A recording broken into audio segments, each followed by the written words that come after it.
video, I will give you tips on how to inspect the consumables. Using the wrong amperage consumables or worn consumables can lead to issues with cut quality. We always recommend changing your consumables as a first step, as well as checking your gas pressures when you're troubleshooting for cut quality. When inspecting consumables, these tips and tricks can be helpful in determining if they need to be replaced.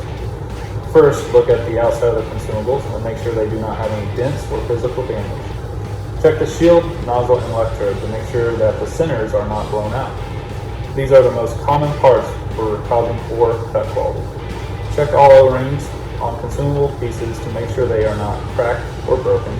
Check parts for plugged gas ports. If any of these tips are not resolving your issue, we would be happy to answer any of your questions you may have about your consumables.